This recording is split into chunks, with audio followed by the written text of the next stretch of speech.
আসসালামু আলাইকুম। ক্ষুদ্র খামারের পক্ষ থেকে আপনাদের সবাইকে জানাচ্ছি আন্তরিক অভিনন্দন, শুভেচ্ছা এবং সাদর সম্ভাষণ। ক্ষুদ্র খামারির আজকের আয়োজনে আমি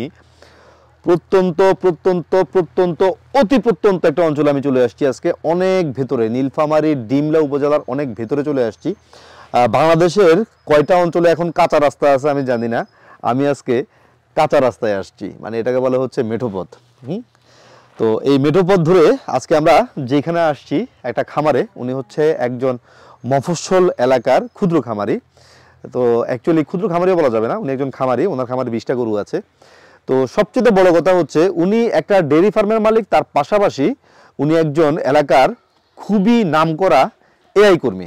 ঠিক আছে, উনি এসিআই কোম্পানির হয়ে এআই করে থাকে এই এলাকায়। আমার পেছনে যে তিনটা এই মোটরসাইকেল দেখতে পাচ্ছেন, তিনটা এআই মানে কর্মীর মোটরসাইকেল, তার মানে হচ্ছে ওনার খামারে সবসময় এআই কর্মীদের আড্ডা থাকে। তো আজকে বুঝতেই পারতেছেন আমাদের দেশের ডেয়ারি খামারিদের কি প্রবলেম। আমাদের দেশের ডেয়ারি খামারিদের প্রবলেম, গাভী হিটে আসলে বুঝে না, হিট ডিটেকশন করতে পারে না, কোন সময় সিমেন্ট দিতে হবে সেটা অনেক সময় বুঝে না, সিমেন্ট দেয় বারবার, 3বার 4বার ইনসেমিনেশন করা হয়ে গেছে, গাভী কনসেপ্ট করে না।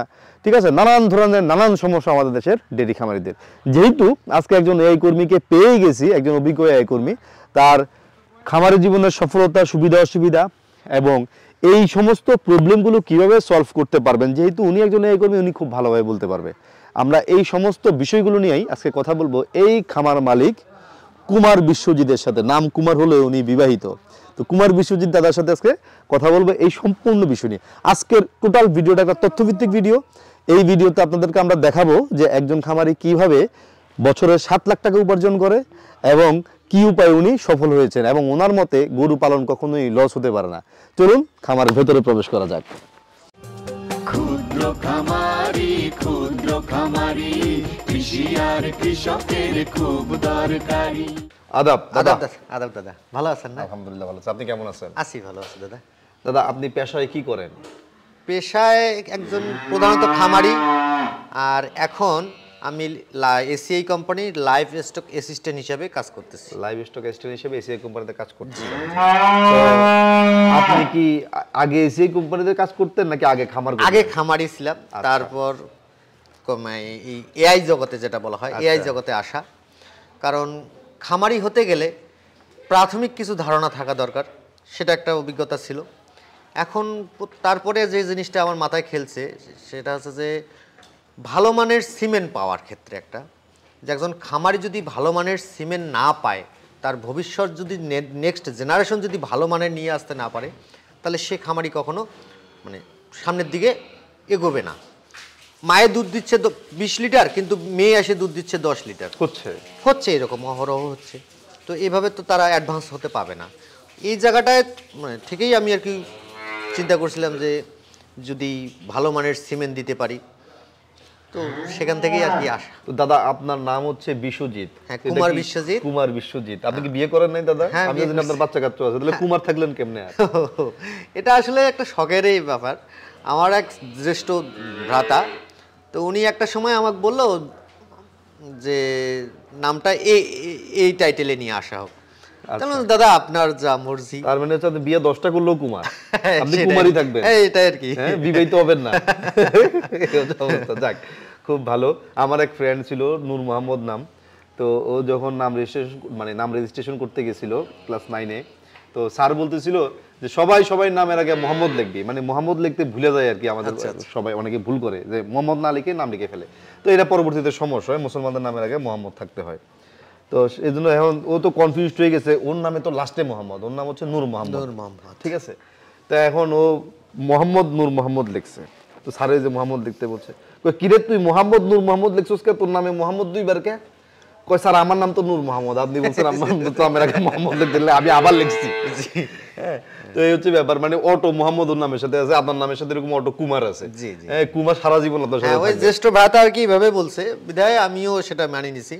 এখন ওইভাবেই আসলে রেজিস্ট্রেশন, আমার যত সার্টিফিকেট সব এইভাবেই দেওয়া থাকে। দাদা আজকে আশা করি আপনার কাছ থেকে আমরা অনেক কিছু শিখতে পারবো। তার কারণ হচ্ছে আপনি নিজে একজন এআই কর্মী, তার পাশাপাশি আপনি এই সিমেন্ট নিয়ে দীর্ঘ অনেকদিন যাবত গবেষণাই করতেছেন বলা চলে।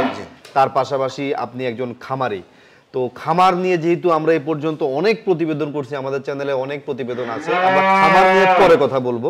সবার আগে আমরা কিছু টুকিটাকি প্রবলেম নিয়ে কথা বলি, যে জিনিসগুলো আপনার মতো এই কর্মীর সাথে আমার হরহামেশা দেখা হয় না, আমি করতেও পারি না, বলতেও পারি না। যেমন প্রথম যে কথা সেটা হচ্ছে আদিকাল থেকে আমরা আমাদের দেশি গরু লালন পালন করি। দেশি গরু একটা যখন হিটে আসে, মোটামুটি বাড়ির মানুষ না গ্রামের মানুষ টের পায় ওই বাড়িতে একটা গরু ডাকে আসছে বা হিটে আসছে, ঠিক আছে। কিন্তু এখন আমাদের দেশে ম্যাক্সিমাম সবাই এই উন্নত জাতের গরুগুলো লালন পালন করে, ঠিক আছে। অনেকেই বলে যে আমার গরুটা হিটে আসে না, হিটে আসে না, আসলে কিন্তু হিটে আসে, সাইলেন্ট হিটে আসে, টের পায় না। তো প্রথমে আপনি আমাকে বলেন যে হিট আসলে কত রকমের হয় আর কি কি উপায়ে বোঝা যাবে যে গরুটা হিটে আসছে। একটা গরু হিটে আসার অনেকগুলো ধাপ প্রকাশ করে। সেটা হচ্ছে যে কিছু দেখা গেলো যে আপনি বললেন যে সাইলেন্ট হিট, দেখা গেলো মিউকাস আসতেছে কিন্তু আপনার গরুটা হয়তো গলা ডাকাডাকি করতেছে না বা উত্তেজনা একটু কম, এটাও একটা হিট বলা যায়। আবার দেখা যাচ্ছে ডাকাডাকি করতেছে কিন্তু আবার মিউকাস আসতেছে না, এটাও একটা ব্যাপার থাকে। তো সবগুলোকেই আমরা সম্মিলিত বলি যে হিটে গরু গাভীটা বা বকনাটা হিটে আসছে। আচ্ছা, হ্যাঁ, এখন এখানে আমরা যখন এআই করতে যাই তখন আমরা ঠিকই বুঝতে পারি যে আসলে গরুটা আসলে হিটে আসছে কি না। আচ্ছা, হ্যাঁ, আমরা যদি মনে করি যে না গরুটা হিটে আসে নাই, তাহলে ওখানে অযথা সিমেন্ট আমরা দেই না। আচ্ছা, আবার যদি গরুটা হিটে আসে তখন আমরা সিমেন্ট ইউজ করি, এটা একটা প্রক্রিয়া থাকে। আর একটা থাকে সেটা হচ্ছে গরুটা হিটে আসছে, এটা হচ্ছে আরও কিছু বোঝার উপায় আছে। দেখা গেলো যে গরুটা হাম্বা হাম্বা করতেছে বা দেখা গেলো যে তার মিউকাস ভাঙতেছে, হয়তো অন্য গরু পিটিতে জাম করতেছে। হ্যাঁ, এই দিকগুলো বুঝলে আপনি প্রস্রাব করতেছে, হ্যাঁ ঘন ঘন প্রস্রাব করে অনেক সময়, এরকম বুঝলে তারপরে আপনি বুঝবেন যে গরুটা ডাকে আসছে। এই গরুটা যখন ডাকে আসবে তাহলে আপনাকে বুঝতে হবে যে আমার কমপক্ষে গরুটা ডাকে আসার 12 ঘন্টা পর এবং 18 ঘন্টার মধ্যে। 12 ঘন্টার আগে করা যাবে না, 18 ঘন্টার মধ্যে করতে হবে। 18 ঘন্টার মধ্যে করতে হবে। তাহলে আমাকে এই সময়টার মধ্যেই ইনসেমিনেশনটা করতে হবে। আচ্ছা, এবং একজন ভালো দক্ষ এআই দ্বারা যাতে ইনসেমিনেশনটা করা হয়। এটা 1 বছর পর একটা গরুর বাচ্চা হয়, আমার গাভীটা থেকে যাতে একটা ভালো মানের বাচ্চা পাই এটা আমার খেয়াল করতে হবে। এজন্য আবার নির্ধারণ করতে হবে যে আমি কোন সিমেন্টটা ইউজ করব। আচ্ছা, এটা অবশ্যই ভালো মানের সিমেন্ট আপনি ইউজ করবেন। রাইট। এখন এই যে আপনি কথাটা বললেন, অবশ্যই এটা ভালো মানের সিমেন্ট ইউজ করতে হবে। আমাকে অনেকে জিজ্ঞাসা করে ভাই কোন কোম্পানির সিমেন্ট ভালো, কোন সিমেন্টটা ব্যবহার করলে ভালো হবে, প্রুভেন ভুল কোনগুলা, হ্যাঁ অনেকগুলো কোশ্চেন করে। এই বিষয়টা একটু বলেন। আবার আপনি কিন্তু এসিআই তে জব করেন, এসিআই এর কথা বলবেন না, আপনি নিরপেক্ষ হয়ে বলবেন। আচ্ছা, আমি একজন খামারি বটে, তারপর আমার ডাক্তারি শেখা। এখন এখানে আসার পর আমি বহু গবেষণা করে দেখলাম যে এসিআই কোম্পানির যে সিমেন্টের মান, আপনি হলস্টিন ফ্রিজিয়ান বলেন, সাইওয়াল বলেন, এখানে হলস্টিন ফ্রিজিয়ান তারা 70 লিটার মাদার রেকর্ড। আচ্ছা, আমার মনে হয় বাংলাদেশে এর আগে কোনো কোম্পানি বা এরকম কিছু নিয়ে আসে নাই। তারা সেক্স সিমেন্ট পর্যন্ত নিয়ে আসছে যে শুধু মেয়ে বাচ্চা চাইলে আপনি মেয়ে পাবেন, ছেলে বাচ্চা চাইলে শুধু ছেলে পাবেন। যেমন আমার এখানেই আপনার 8টা থেকে 9টা গাভী শুধু সেক্স সিমেন্ট দ্বারা ইনসেমিনেশন করা হচ্ছে। আচ্ছা, বকনা বাচ্চার জন্য, শুধু বকনা বাচ্চার জন্য। এখানে একটা সুবিধা আছে যে কি আমি 1 বছর একটা ষাঁড় বাচ্চা হলে 1 বছর আমার অপেক্ষা করা লাগে আর একটা বকনা বাচ্চার জন্য। তো আমরা যারা প্রান্তিক খামারি আছি এক্ষেত্রে একটা অনেক লজের সম্মুখীন হই। আর একটা বকনা বাচ্চার দাম আর একটা ষাঁড় বাচ্চার দামের অনেক দামের পার্থক্য থাকে। আর বকনার যেহেতু চাহিদাটা বেশি, এজন্য আমরা একটা ইনসেমিনেশন, হয়তো সিমেন্টের একটু দাম বেশি পড়ে, তো এটা আসলে একজন খামারির কাছে খুব বড় ব্যাপার না। আমার কাছে যেহেতু মনে হয়েছে এরকম, তো আসলে অন্যান্য যারা খামারি আছে তারাও এটা মনে করবে যে এটা খুব বড় একটা ব্যাপার না। 1 বছর অপেক্ষা করাচ্ছে, হয়তো 10 টাকা একটা বেশি খরচ হোক, কিন্তু সেটা কোনো সমস্যা না। আচ্ছা, এইটা আরেকটা ব্যাপার আছে, সেটা হচ্ছে অনেকেই আমাকে বলে যে ভাই আমার গরুটাকে 3 বার এআই করা হয়েছে, 4 বার এআই করা হয়েছে, কিন্তু গরুটা কনসেপ্ট করতেছে না। জি, এটা কি কারণ থাকে? এটা অনেকগুলো কারণ থাকে। সঠিক সময়ে বীজ না দেওয়া, সঠিক হিটের যে একটা মানে প্রপার যে একটা হিট এটা না হওয়া, হ্যাঁ এইগুলাই আর কি কাজ। আবার দেখা গেলো যে অনেক সময় সিমেনেও অনেক সময় ত্রুটি থাকতে পারে, জরায়ুতেও প্রবলেম থাকে, জরায়ুতেও প্রবলেম থাকতে পারে, অনেক সময় জরায়ুতে সিস্ট থাকে, হ্যাঁ, আরও অনেক ধরনের রোগ বিরাজ করে।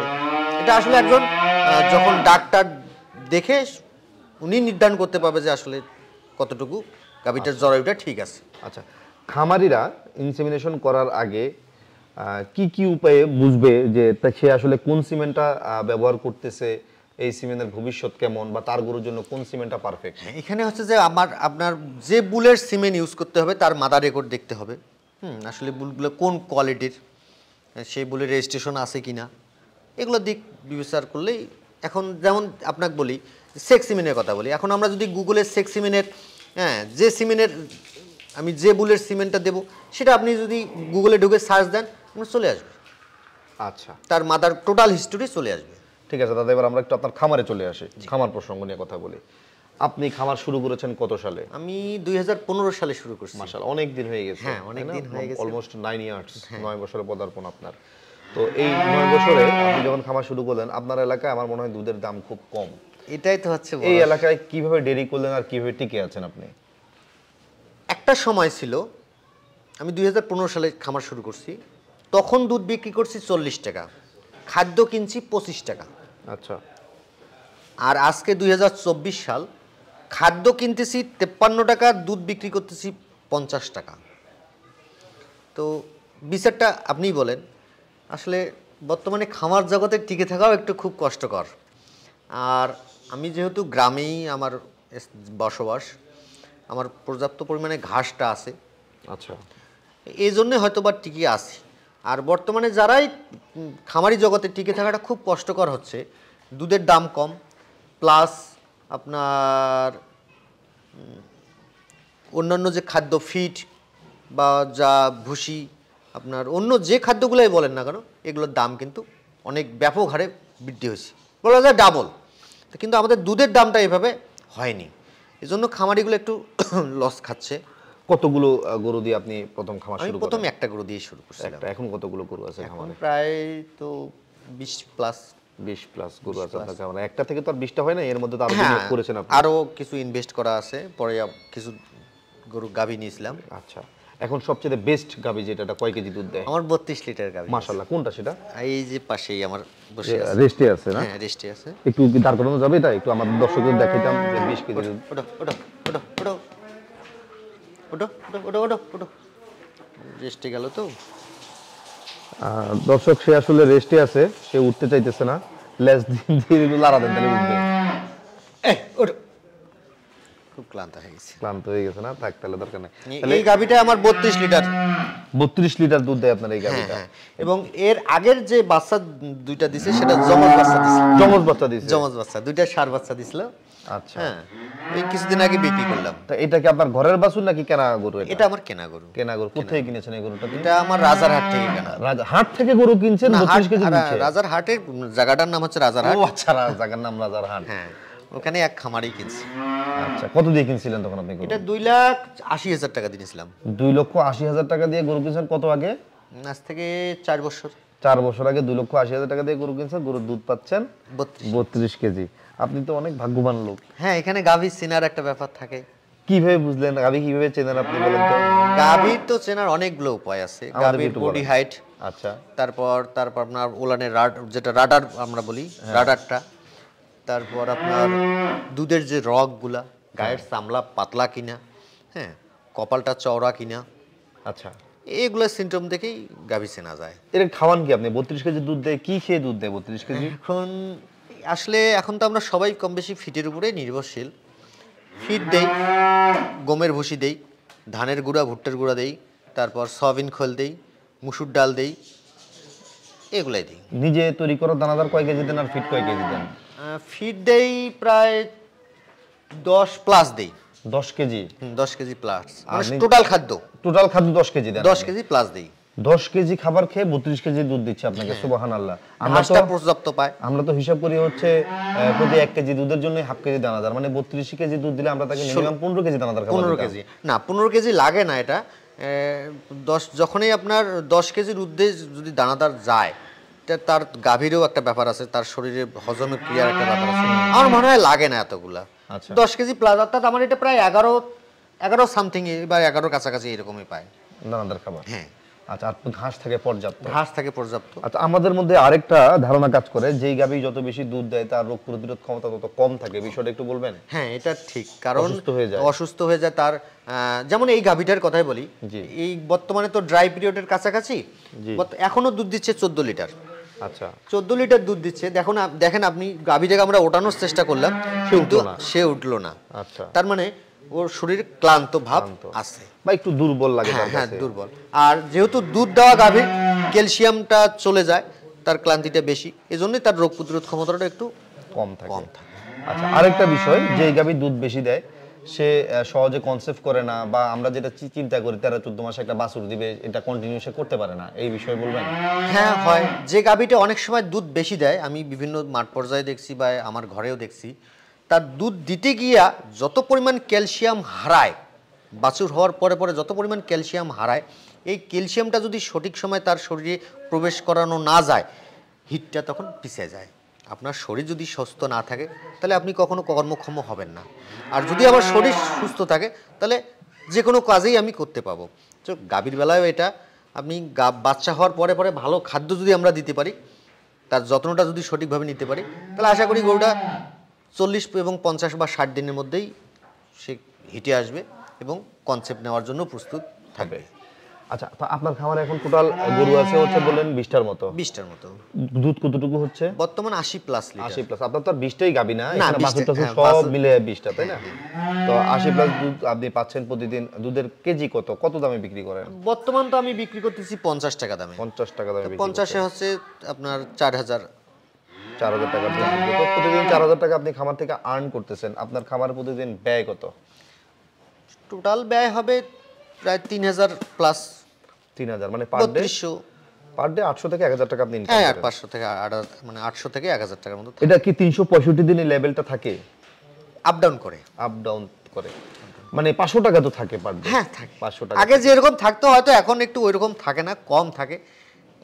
এটা হচ্ছে আবার মাঝে মাঝে তো বেড়ে যায়, যেমন মনে করেন যে কোন মাসে যখন আপনি বাছুর বিক্রি করেন, হ্যাঁ ওই মাসে আর্নিং অনেক বেড়ে যায়। এখন যারা খামারি, আমার মনে হয় যে খামারি দুধ বাবদ বেশি, এখন বর্তমান প্রেক্ষাপটে হয়তো বেশি রাখলে চলবে না। মানে আমরা ধরে নিতে পারি যে 20টা গরু থেকে আপনি পার মান্থ 20000 টাকা ইনকাম করেন। হ্যাঁ, এটা কোনো আসে। আচ্ছা, তাহলে আমরা 20টা গরু থেকে দুধ বিক্রি করে 20000 টাকা ইনকাম করলাম। এখন আমাদেরকে একটু বলেন এই গরুগুলো থেকে বাৎসরিক আপনার বাছুর কতগুলো আসে, কতগুলো বাছুর আপনি সেল করতে? হ্যাঁ, 20টার মধ্যে আমার গাভী আছে 11টা। জি, বর্তমান 11টা থেকে আমার যদি বাৎসরিক আমি 11টা বকনা বা 11টা বাছুর নামাইতে পারি, তো ন্যূনতম 8 থেকে 10 লাখ।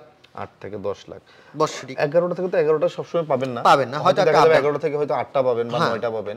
হ্যাঁ, সেই হিসেবে দেখা যায় 5 লাখ টাকা তো কমপক্ষে আসবে। তা আসবে, ওটা নিয়ে তার মানে আমরা হিসাব করতে পারি যে বাৎসরিক আপনার 5 লক্ষ টাকা ইনকাম, মান্থলি আপনার 20000 টাকা ইনকাম আসবে। মোটামুটি এভারেজে সর্বসাক বলে সবকিছু মিলে আপনার 7 লাখ 8 লাখ টাকা ইনকাম আসবে। হ্যাঁ, আসবে। তাহলে আলহামদুলিল্লাহ আপনি তো সফল খামারি। আশা এতদিন থেকে ধরে আসি। হ্যাঁ, আমার কাছে এটাই মানে খুব একটা ভালো জায়গা, আর এর ঊর্ধ্বে আসলে আমার মনে হয় যে আর কিছু নাই। এটা যদি পাই এটাই যথেষ্ট। তাহলে আলটিমেটলি শেষমেশ কথাটা কি প্রমাণ হলো, খামার করে কি লাভ না লস? অনেকেই বলে যে খামার করে লস, কিন্তু আমি বলবো যে না, খামারি করে লস না। সঠিক উপায়ে, সঠিক নিয়মে, সঠিক পদ্ধতিতে যদি খামার করা যায়, আমার মনে হয় কোনো খামারি লসে যাবে না। আর আপনি যদি অন্য যারা চাকরিজীবী তাদের হিসাবটা বাদ দেন, যারা ল্যান্ড প্রপার্টি নিয়ে আসে তাদের কথা চিন্তা করেন, ওনাদের চেয়ে আমরা একটু হলেও ভালো আছি। জি, যারা খামারি, আপনার 1 বিঘা জমির মূল্য, আমি একটু ছোট্ট উদাহরণ দেব। আপনার 30% যদি জমির মূল্য সর্বনিম্ন 6 লাখ টাকা হয়, আপনার বাৎসরিক ইনকাম কত হবে? সর্বোচ্চ 2টা আবাদ, আমরা যদি যেটা বলি 2টা মৌসুম, তাহলে 2 মৌসুমে আবার লভ্যাংশ থাকবে সর্বোচ্চ 20 থেকে 30,000 টাকা। সবকিছু বাদ দিয়ে 20 থেকে 30,000 টাকা বাৎসরিক ইনকাম। তাহলে ওখানে আপনি ইনভেস্ট করলেন কত? 6 লাখ, সর্বনিম্ন ধরলাম 6 লাখ। তাহলে 6 লাখ থেকে আপনার আসতেছে বাৎসরিক ইনকাম 20 থেকে 30,000। আর 6 লাখ টাকা যদি 2টা আমি গাভী নেই, 2টা বাছুরও যদি আমার লাভ থাকে, তাও 50 করে 1 লাখ। সেটা সর্বনিম্ন। তাহলে আবাদ না করে খামার করা ভালো। কত গুণে ভালো। এটা নিয়ে আর কোনো সংশয় আপনার জন্য অনেক দোয়া রইল দাদা, আপনি নামে বিশ্বজিৎ, দোয়া করব আপনি বিশ্ব জয় করেন। আপনার জন্য অনেক শুভকামনা, ভালো থাকবেন। আচ্ছা, ভালো থাকবেন। আদাব দাদা।